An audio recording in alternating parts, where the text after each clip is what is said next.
Hello and welcome back once again to Steven Sir Makes It Easy, where me, Steven Sir, tries to make your life a little bit more simpler with concepts concerning accountancy and finance. Before I get started with the task for the day, very quickly a few reminders. You can connect with us on our Facebook page, our Instagram ID, as well as the Twitter handle. And the most important one is the Telegram channel given above. If you have not installed Telegram on your mobile phone and you are a subscriber of the channel, it's my request, please get connected to the Telegram channel above, join it, so that this particular Telegram channel is used for official communication, to inform you, to update you about the lectures that will be premiered the next day, as well as the most important thing, the PDF of the question and answer, whatever is coached and tutored on this particular platform, will be shared at the end of that particular chapter, so that you can download it and use it for your future reference basis.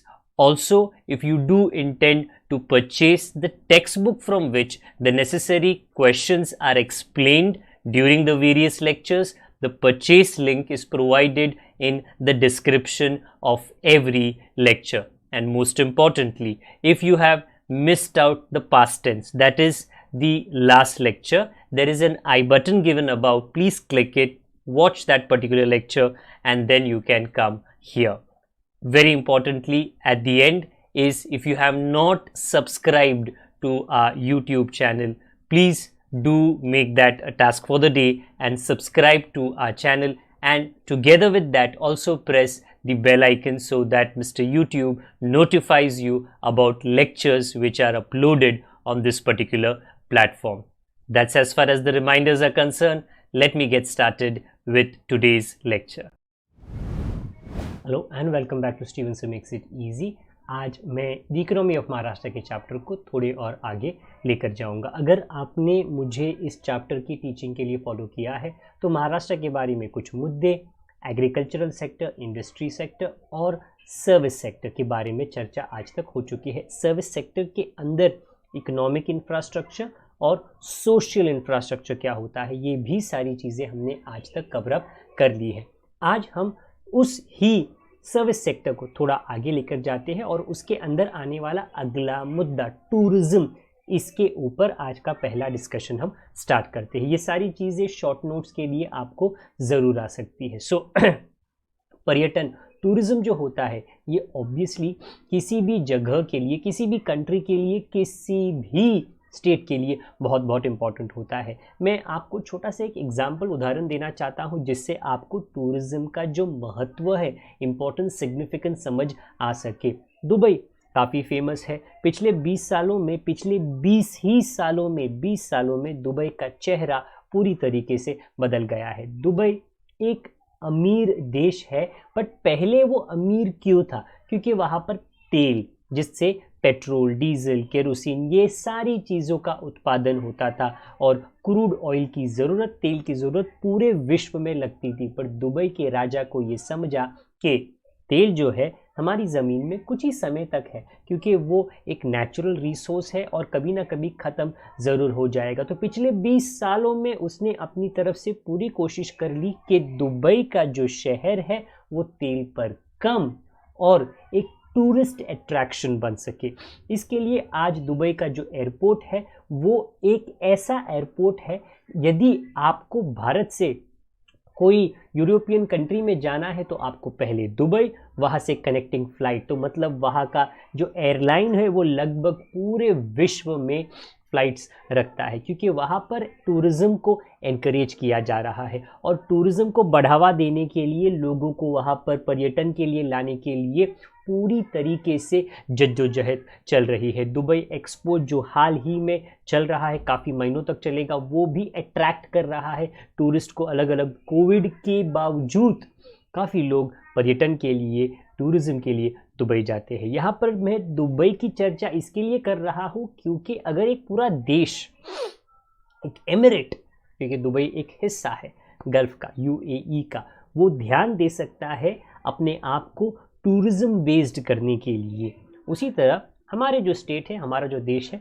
क्यों नहीं कर सकता है? क्योंकि हमारे पास natural जो resources है और हमारे पास जो विभिन्न पर्यटन के जगह है वो दुबई से तो काफ़ी ज़्यादा ही है। यहाँ पर हम महाराष्ट्र की बात कर रहे हैं कि महाराष्ट्र स्टेट अपनी ओर से क्या कोशिश कर रही है। Again plans and policies and programs, Maharashtra state को भी पता है कि जो टूरिज़्म है वो उनके लिए कितना मायने रखता है, कितना इम्पोर्टेंट है, कितना सिग्निफिकेंट है। To promote the state as a leading tourist destination, हर स्टेट, गुजरात हो, कर्नाटका हो, केरला हो, सभी लोग अपनी जद्दोजहद में लगे हैं कि हम टूरिस्ट हमारी ओर ज़्यादा से खींच सके। तो महाराष्ट्र सरकार ने क्या किया है, महाराष्ट्र टूरिज्म पॉलिसी 2016 की स्थापना की है, जिसके अंदर कुछ पॉइंट्स उन्होंने बनाए हैं जो वो अचीव करने की पूरी कोशिश कर रहे हैं। To make Maharashtra a leading tourist destination by 2025, ज़्यादा दूर नहीं है, 3 ही साल बाकी है, वो अपनी तरफ से पूरी कोशिश कर रहे हैं। To attract investments to the tune of 30,000 crore, क्योंकि टूरिज़्म के अंदर होटल इंडस्ट्री, ट्रांसपोर्टेशन, अलग अलग टूरिस्ट अट्रैक्शंस, उसके वजह से सी स्पोर्ट्स, एयर स्पोर्ट्स, मतलब अलग अलग चीज़ें, उसके लिए काफ़ी इन्वेस्टमेंट को अट्रैक्ट करना पड़ेगा। To create 1 million additional jobs in the industry, tourism has taken a hit definitely during Covid, but पिछले 2 सालों में जो झटका टूरिज्म को लगा और कोविड की मार जो अभी काफ़ी हद तक कम हो गई है, उसके बाद में ये पूरा प्लान है कि 1 million and may be more jobs लोगों को इस इंडस्ट्री के अंदर जुड़कर मिल सकता है, क्योंकि ये एक ऐसा सेक्टर है जो अपने साथ और काफ़ी चीज़ों को जोड़े रखता है और उन सभी चीज़ों को आसानी से चलाने के लिए लोगों की ज़रूर पड़ेगी। कुछ ऐसे प्रोग्राम्स है, कुछ ऐसे फेस्टिवल्स है जो महाराष्ट्र स्टेट और जो डिपार्टमेंट उन्होंने बनाया है, that is the Maharashtra tourism development corporation, जो अपनी तरफ से पूरी कोशिश करती है कि इन फेस्टिवल्स को बनाया जाए ताकि लोग इन जगहों पर, जैसे एल्लोरा फेस्टिवल है, एलिफेंटा फेस्टिवल है, ताकि लोग इन जगहों पर जा सके, इनकी हिस्ट्री को, इनके इतिहास को वो समझ सके और यहाँ पर टूरिस्ट ऑटोमेटिकली अट्रैक्ट हो। अगर टूरिज़्म बढ़ता है, होटल इंडस्ट्री बढ़ती है, होटल इंडस्ट्री बढ़ती है, जो लोग वहाँ पर काम करते हैं, जो लोग वहाँ पर बसते हैं, उनको काम करने का मौका इन जगहों पे डेफिनेटली मिल जाता है।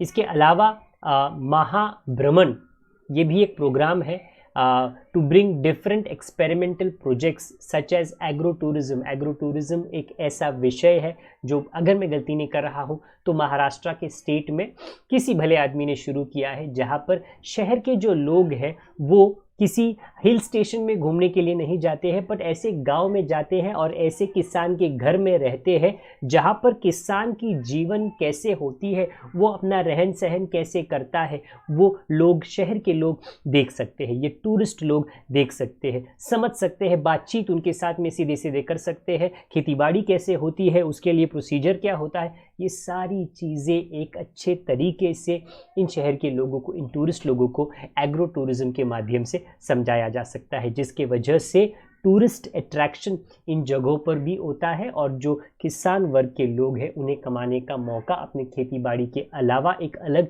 ज़रिए से भी मिल जाता है। Village tourism, food tourism, safaris, tribal lifestyles, ये सारी चीज़ें महाभ्रमण इसके अंदर लाया गया है और इसके लिए अलग अलग फेस्टिवल्स की या अलग अलग प्रोग्राम्स की योजना टूरिज़्म के अंदर की गई है। इसके बाद हम जाते हैं हॉस्पिटैलिटी की इंडस्ट्री की ओर। हॉस्पिटैलिटी की इंडस्ट्री के अंदर आप अगर सोचो कि क्या क्या आता है, जी अलग अलग चीज़ें आती है, जैसे यहाँ पर आप पढ़ो एयरलाइंस हॉस्पिटैलिटी इंडस्ट्री में आता है, क्रूज शिप्स वाटरवेज में ये हॉस्पिटैलिटी इंडस्ट्री में आता है, रेलवेज में फैंसियर ट्रेन्स ये हॉस्पिटैलिटी इंडस्ट्री में आता है, restaurants, general tourism, event management, ये काफ़ी हद तक बड़ी चीज़ें हैं जो सर्विस सेक्टर के अंदर जुड़ी हुई है।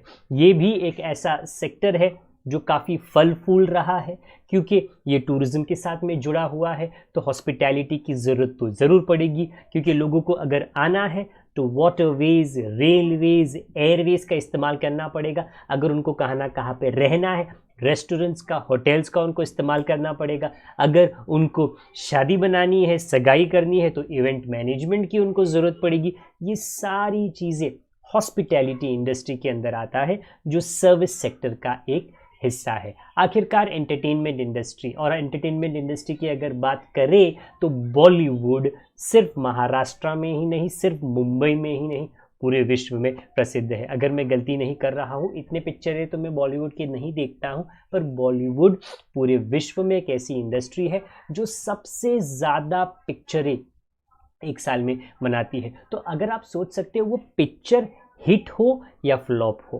बराबर, बट उस पिक्चर को बनाने में हमको पर्दे पे हीरो हीरोइन विलन या हो सकता है 10-15 किरदार उस मूवी के अंदर नज़र आते हैं, पर उस पिक्चर को बनाने में मुझे, अगर गलती नहीं कर रहा हूँ, तो करीबन 100, 150, 200 लोगों की तो ज़रूरत पड़ती ही है। स्टाफ की ज़रूरत पड़ती है, ड्राइवर्स की ज़रूरत पड़ती है, कुक की ज़रूरत पड़ती है, लाइटमैन की ज़रूरत पड़ती है, टेक्नीशियंस की ज़रूरत पड़ती है।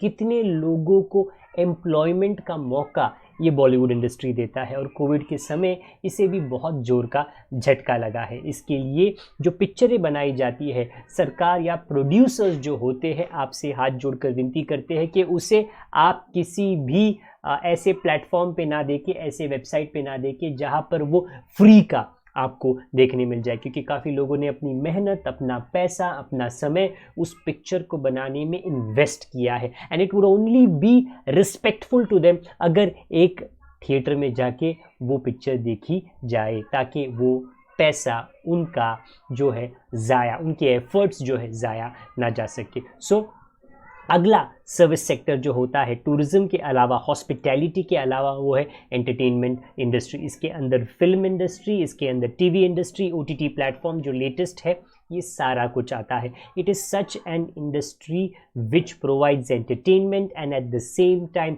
एम्प्लॉयमेंट अपॉर्चुनिटीज़, वेदर वो एक्टर के लिए हो जो करोड़ों रुपए में कमा रहा है, या वेदर वो टेक्नीशियंस के लिए हो जो पर्दे के पीछे अपनी मेहनत करते हैं, जो अपना और अपने परिवार का जो गाड़ी है इसकी वजह से आने वाली कमाई से कमाते हैं। तो सारी चीज़ें इक्वली इम्पॉर्टेंट है, सारी चीज़ें इक्वली एम्प्लॉयमेंट अपॉर्चुनिटीज़ प्रोवाइड करते हैं, और इन सारी चीज़ों को एनकरेज करने के लिए सरकार अपनी तरफ से पूरी कोशिश हमेशा करती रहती है। तो ये सारी चीज़ें शॉर्ट नोट्स के लिए आपको पूछी जा सकती है। पोस्टर्स के अलावा बाकी की जो जानकारी मैंने आपको दी है वो आई होप काम आए इन चीज़ों को समझने के लिए। आज के लिए इतना ही रखते हैं। अगर आपके पास में कोई सवाल हो तो प्लीज़ कमेंट बॉक्स का इस्तेमाल आप ज़रूर कीजिए। अगर आप यहाँ पे नए हो तो सब्सक्राइब करके ना जाए, और अगर आप पुराने हो तो शेयरिंग भी अपने दोस्तों के साथ में जारी रखें। जब तक मैं आपको दोबारा ना मिलूँ, आप अपना ख्याल रखें, बड़ों का, छोटों का, परिवार वालों का,